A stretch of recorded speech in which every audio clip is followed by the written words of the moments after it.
Hi YouTube, and this is JTrain997, and I'm back this time with my review of the MattyCollector.com exclusive Masters of the Universe Classics Tytus the Giant Warlord. And this box is massive. Just in case you're wondering about a scale comparison, here is Skeletor, one of the Masters of the Universe Classics figures from the DC Universe Lex vs. Skeletor 2-pack. And you can tell he is just immediately dwarfed by the mailer alone. That being said, let's move Skeletor off to the side here. We'll get another size comparison later once we've got him out of the packaging. And here is Tytus. And he is a huge figure. Of course, you can see the top of the packaging there. It's hard to get all of it on camera. Of course, he comes with his Warrior Smasher, which on MattyCollector.com they both can pick up other Masters of the Universe Classics figures. I'm looking forward to see how that plays out. Of course, onto the back of the packaging here. Up here you have a few pictures of the other Masters of the Universe Classics figures. King Grayskull, who they're going to re-release later this year, Mossman, the Goddess, Hero, Hordak, and Skeletor. And his little read-up says, Tytus the heroic giant warlord. The giant Tytus fought for peace alongside King Grayskull and Hero in the Great Wars. Originally from the mountain of Perpetua, he was forced to leave his home after his herd of dinosaurs began developing strange techno parts, which definitely would be a problem. He traveled across Eternia to seek help from Grayskull's village. There he joined the king in battle against the Snake Men and the evil horde. After Hero's death, Tytus used his great strength to build King Grayskull a mighty fortress, incorporating the symbol of the Cosmic Warriors into the entrance as a tribute to his fallen comrade. He would later help construct one of the 3 towers during a temporary truce with his enemies. In the end, Tytus fell during the first ultimate battleground, heroically sacrificing his life to stop the rampaging giant Megator. So, quite a little read-up there, but I mean, just an incredible looking figure here in packaging.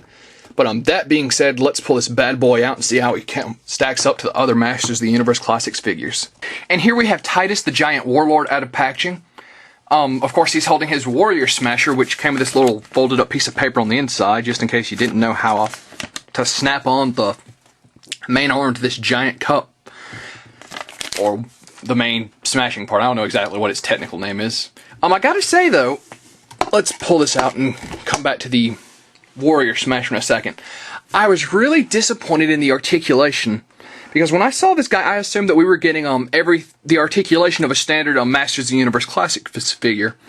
Let's get Skeletor out here, and you can see the size is definitely massive. But with a standard figure, you know, you get the out at the arm, swivel at the bicep. I mean, you've really got a great deal of articulation.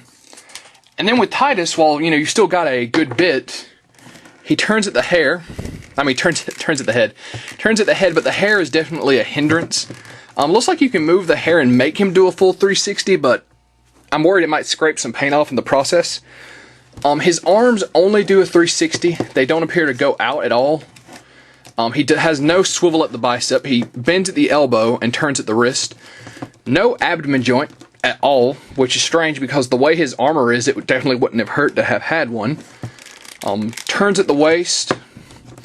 And his legs, they go forward and back very slightly, mainly hindered by the loincloth, bend at the knee, and turn at the boot.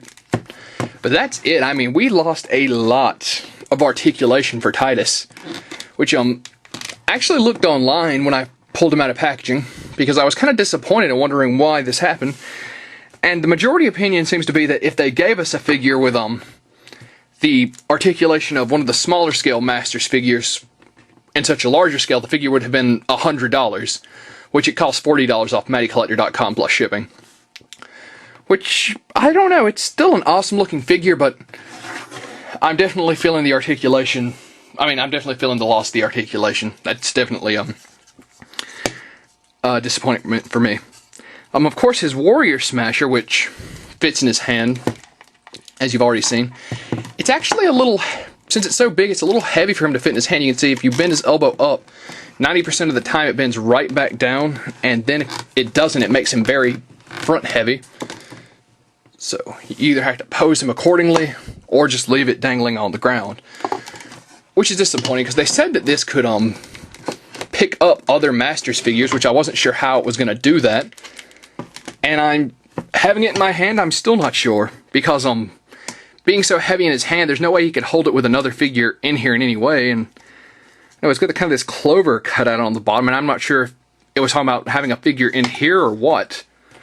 Because, I mean, I really don't get how it would ever pick up a figure. Unless you kind of lock his head in one of those clover holes. But there's still some nice detail on it. I'm just kind of curious as to how this would be used to pick up a figure. Of course, as far as a smashing weapon, I think a hammer would have sufficed, but it's got all kind of techno parts and gears on it, which is interesting. So that being said, let's actually go into the detail of Tytus, which got a very nice looking face there with his headband. Of course, some very nice detail on the armor. Of course, some great detail on the boots. So, Tytus is, of course, sold out on MattyCollector.com, and I checked eBay, and it seems like eBay, already this guy is going for $70 to $80. So if you missed the, MattyCollector.com is usually a nightmare, but this time I managed to grab all 3 figures, the Merman, the Optic, and Tytus. If you missed him, you're going to have to lose an arm and a leg to get this guy. Now, he's not a bad figure, but I've got to say I was disappointed. You know, his weapon, while it looks cool, is pretty heavy, and that definitely throws the figure off balance. He loses a lot of articulation, which honestly is disappointing. So overall, $40, I believe, was as much as I was willing to pay for this guy. Like, he's not a bad figure. You know, he's going to look, I mean, as you've already seen the scale comparison, he's going to look fantastic in your Masters of the Universe Classics display. But, you know, he's definitely for a more diehard fan. So that being said, I'd recommend him, but, you know, you've got to be a diehard fan of this series, and you've got to be prepared to lose a pretty big chunk of money. Because, I mean, honest opinion, he's not worth $80. Once again, $40 is the most I was willing to pay for him. But that being said, this is JTrain997, and I'll see you soon, YouTube.